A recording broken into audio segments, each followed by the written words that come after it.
And of course, you can join in on the conversation, hashtag Black Monday, which stoked a controversy on the apartheid flag being displayed. And of course, opening old wounds, as Minister Mbalula and Nathi Mthethwa referred to it as being arrogant with the disregard of the South African past. And you're most welcome to give us a call on 011-542-2186. And joining us in studio, we have Mr. Chris Malimaja, who is with SANCO as the provincial chairperson in Gauteng. And we have Mr. Vuyo Mhanga, Police Ministry, who will join us on the phone line. Ian Cameron, AfriForum Head of Community Safety, is also on the line. And we have Mr. Alex Mdagane, who is with the Young Communist League Gauteng Provincial Secretary. Good evening to all of you, and thanks so much for joining us. Let's start with you, Mr. Cameron. In AfriForum saying they distance themselves from the display of the old flag. It's not something we can brush aside, in the sense that there are those who still have an allegiance to the old flag and the way things ought to have remained under the status quo of the apartheid regime. So what other message are you sending to your members, if it's not just to say don't burn the old flag or don't display it? First of all, they're not our members. Second of all, I think you should rather be condemning the 72 farmers that have been murdered just this year and the 352 farmers that have been attacked this year, because if you ate this morning, and every other person on the line as well, they can thank a farmer, because without farmers, they wouldn't have food to eat. So I wouldn't make such a big issue of this. I don't say it's right. I am condemning it. But in the same way, I'm also saying that it was a very small minority. Today was a peaceful protest. No one was hurt in the process. No one was injured. Nothing was damaged. And it's about time that the Minister of Police, instead of making this a political issue, and same with Nathi Mthethwa, making this a political issue, they should rather be focusing on the damage that's being done to our rural communities, including the plight of workers that are murdered by these criminals that murder our farmers too. Mr. Cameron, I'll have you know that we do look at crime generally. We condemn any form of violence. So it's not specifically that this needs to have over and above special treatment with the velvet gloves. I think the issue around crime is a concern for all of us. So it's about how we approach it, as opposed to being antagonistic to one group or another. The only question I asked you was that you condemn the flag. Is this the only message that we're sending to the supporters of the Black Monday March? I think you are not looking at the crime statistics correctly then. If you look at the statistics per 100,000, a farmer has 4.5 times more chance of being murdered in this country than the average South African. So it is a crime that must be prioritized. It is a crime that has to be looked at, that there must be a special task team that acts on it, as we see with rhino poaching and other serious priority crimes. All right, Mr. Mahanjane, African Farmers Association of South Africa. In terms of the, we've just heard from Mr. Cameron saying there is a deliberate attack, or rather a concerted effort to target farmers, in that they have a greater chance of being murdered than an average South African. Is that your view? Are farmers that vulnerable? And what is the root of all of this? Well, we don't think this is a deliberate attack to the farmers per se. We maintain the view that this is a general crime in South Africa. However, because the farmers are vulnerable in the sense that they are found geographically in areas which is easily accessible to the criminals, unlike people who have got neighbors who are in the cities, who are in secure areas and so on. So that is our view. And also, there are people who always try to politicize this matter and also put a racial flair. This has got no racial flair at all. It's only that the black farmers, in terms of numbers, are very, very small. I would say 2% compared to other white farmers. That is why when you look at the statistics, you find that from the black farmers' point of view, this is not a real issue, a big issue. But we condemn any violence. We condemn any killing. Whether, in fact, our worry now, you must understand that most of our farmers are farming in communal rural areas. Just 2 days ago, in my own rural area, 2 people have been gunned down, one in the same day in the morning, one in the evening. Now, there's nothing in the media about that. Those people are gunned down in the rural areas on a daily basis.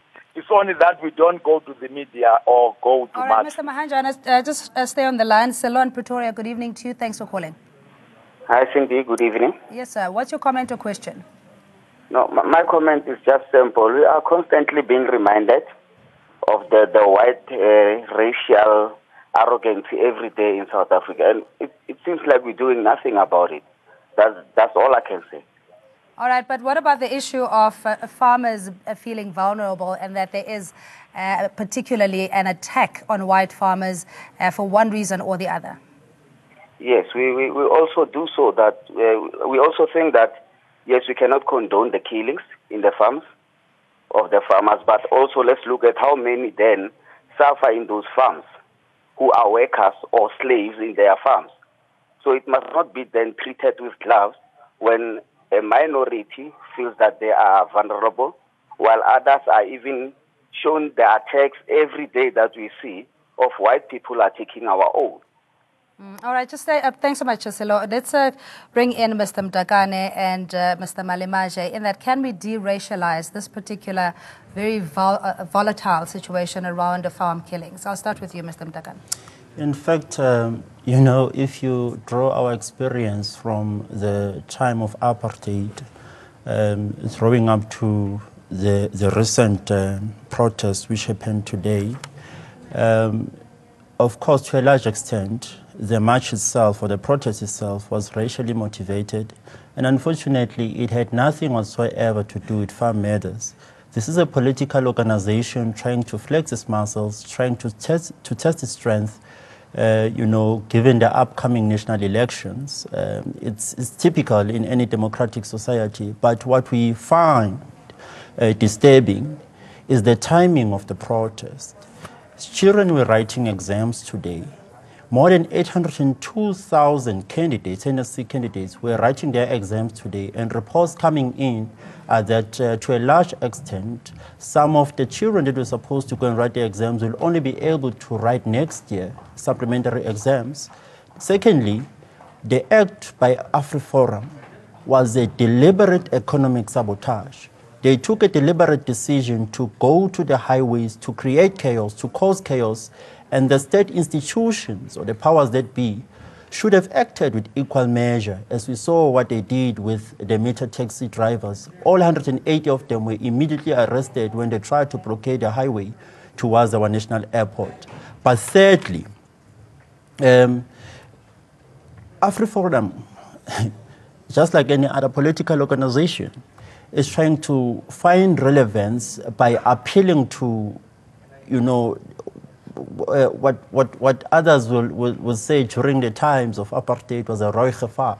They are appealing to the emotions of white people, that black people are here to kill us and stuff like that. And that is their ploy, basically, to try and mobilize support for themselves. All right, well, we'll get a response from Mr. Cameron. The same question to you, because if we deal with issues around crime and we even racialize it, that just adds more fuel to a situation that could potentially be insurmountable, that we wouldn't be able to contain. Mr. Malemaja, so as civic rights organizations, people have the right to demonstrate and raise their concerns, but if it tends to lean towards a particular narrative or be exclusive to a particular race, it then raises suspicion. No, thanks, Cindy. I think, let me agree with you that as a civic organization, ours in a democratic dispensation is that we support every peaceful protest that seeks to advance any awareness, if not concern, of any people. However, what we will never associate ourselves with is any march that has got a posture that seeks to show ethnic, if not racial, undertones. All what we are seeing here, we see a group of certain race trying to create another country within one country. It is not for the first time that we have these people grouping themselves and try to pretend as if it's about farmers. But where it matters most, they are not touching it. We have a situation of the very same group, which is the farm owners who have got farm workers, but we don't see them grouping themselves, fighting for the rights of these farm workers. All what we see is for them first. So it means to them, the most important life that matters is of the farmers, of which we must join chorus to say we condemn any killing of any farmers. But at the very same time, we are saying they must not use this platform to advance their hidden agenda. Let's get a voice from Mr. Mhanga, Police Ministry spokesperson. Thank you so much for joining us. If you can just clarify that police are not prioritizing the farm attacks, as we heard from AfriForum, and what special task team, if there is such, do you have in dealing specifically with farm killings? Hi, Cindy. Good evening to you as well as your guest today. We are actually dealing with the matter at hand. As you all know, that last month the minister, together with the police, have met with Agri-SA, and he has already made an undertaking to meet other farm groupings to really speak about this particular issue. Part of the resolution of that meeting that there must be a task team to say that how then do we enroll, the police enroll, the rural safety strategy that has been developed. So it's not an issue that we are folding our arms and then we are not necessarily responding to the matter. What really becomes of a problem is when a genuine issue of any matter in South Africa it gets converted to deal with other issues in South Africa, where, you see a lot of racial undertones, which actually negates the actual message, what is supposed to be purported to be about today. And this is rather unfortunate, and it must be condemned. Mr. Cameron, if you're still with us, just a quick response to the comments that have been made in that even when you galvanize support, it does seem that there's only a particular grouping, white predominantly, that have supported this Balaka Monday march. I believe Mr. Cameron has since left. But how do we get to, if you just look at the pictures behind you, and we cannot deny the highly polarized communities that we live in. Ultimately, we still have to deal with the issue of crime and social cohesion, but have everybody else around the table. But do you get the sense that it's going to be a while before we reach that level of reconciliation, Mr. Mtaka? In fact, what is reconciliation without land? Black South Africans, when their land was stolen from them, were stripped of their identity. All we are asking is that they give portions of their land, they share portions of their land with the farming communities, and that currently is not happening. But I need to correct something that Tubabu Mahanjana said here. It's not 2% of black farm owners. It's 40% of black farm owners that are also being killed in the statistics. But AfriForum does not mention that because it is not in their best interest. But over and above that, the workers that are being killed daily on the farms, through targeted shooting and all sorts of things, and they go to court, they will tell you that we thought she was a monkey, or we thought she was a... There's a lot, as Vuyomaga said, there's a lot of racial undertones underpinning the current protest, and unfortunately, we are far from getting to the bottom of what is happening here. All right, does it mean that we're less compassionate or empathetic if it's a white farmer or a black farmer? Has a life now become that kind of commodity based on your race? No, it depends on who is trying to achieve what. If you check here, the AfriForum, they are trying to achieve their hidden goal through using this race. So whether it was a black farmer or white farmer, it doesn't matter. Theirs is a campaign which seeks to undermine the democracy of this country. And let me take this opportunity to come exactly to whether are we achieving the reconciliation. We can achieve reconciliation if people are prepared to commit themselves to reconciliation.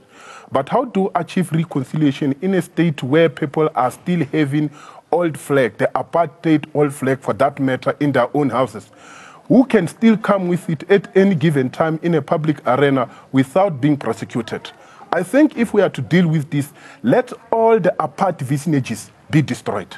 It's then that we'll reach reconciliation. All right, let's get a view from our callers, Silo and Pretoria and Nina and Edla. We see you. We'll start with Silo. Good evening to you and thanks for your patience. Hi, Silo. Okay. Oh, Nina. Hello. Hi, Nina. Can you hear me?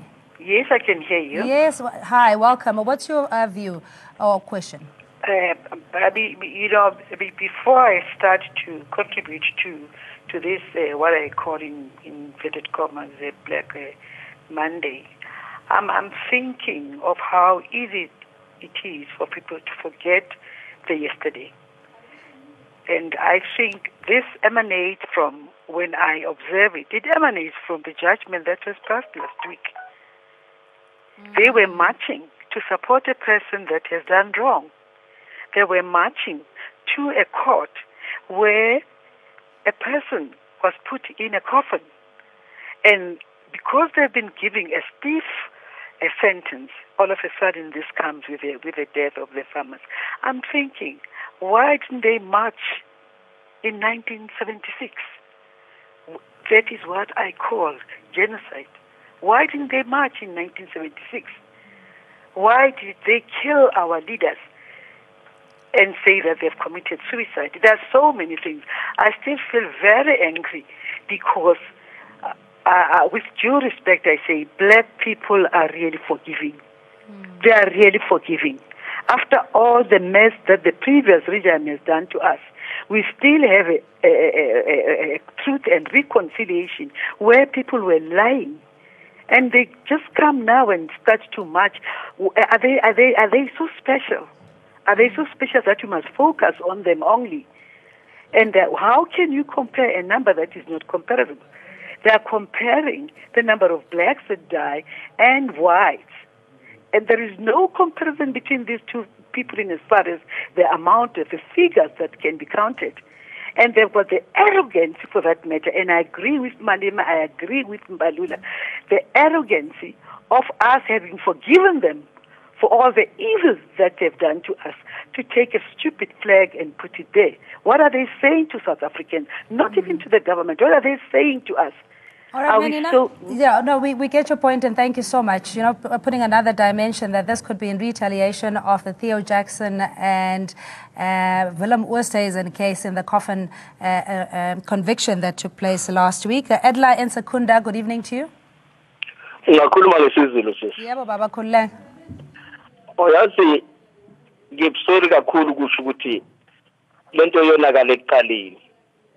Uyabona ngeke kuphele ishumi leminyaka kusukela manje kungakenzeki okuthile la ngaphakathi okushaye impinyana yangaphakathi ngoba into ekhona ukuzondana phakathi kwabantu abamnyama nabamhlophe siyazondana too much abamhlophe basifunda ukuba basibone siyazama ukuthi sisondeze thina kubo kanti ibona kufanele ukuthi bayisondeze kithi akwenzeki lokho yabona la mangisakhula mina ngina 67 years mangisakhula mina baningi abantu babebulawa emaplazini bathengwe njengeziboshwa bathengwe eziboshweni balethwe emaplazini badutshulwe bagcitshisa umgodi badutshulelwe khona lapho bavalwe kuthiwe babalekile ngiyakwazi lokho ngiyakwazi eziningi emaplazini alaba bantu leyo nzondo leyo ayizange iphele isho sekhona namanje leyo izoqedwa yini kodwa babu Edla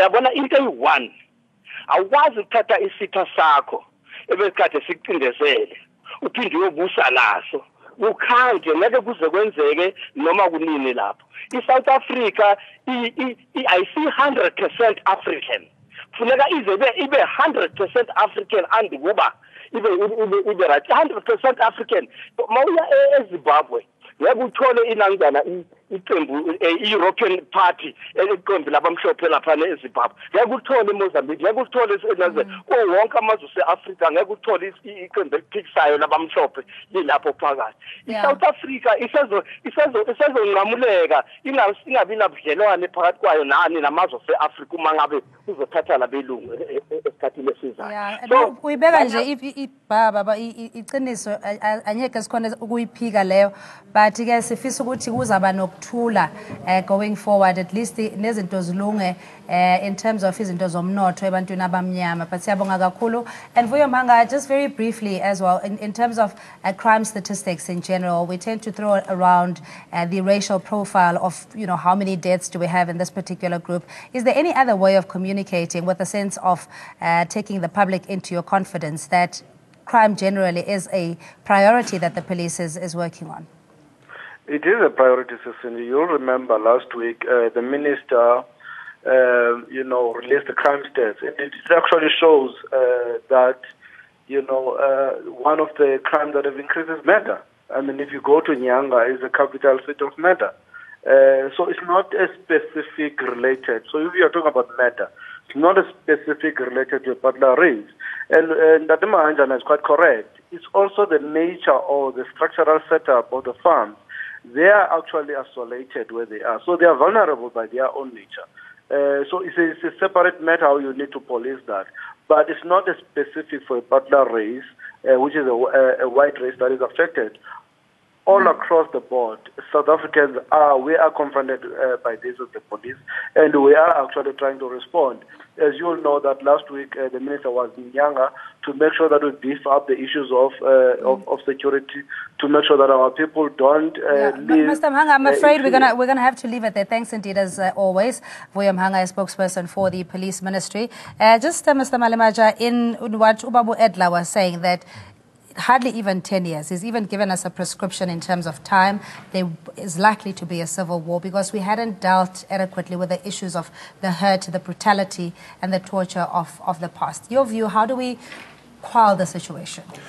No, I don't think we need to push ourselves and behave barbarically to an extent that we can't show them the right way.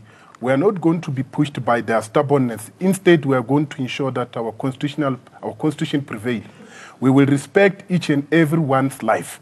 But what we cannot do is to say they have oppressed us for quite a long time, whatever they cannot bring them there. Because South Africa belongs to everybody who stay in it. So according to the last speaker, to say we shouldn't have included them in our democratic country, that was going to be very wrong.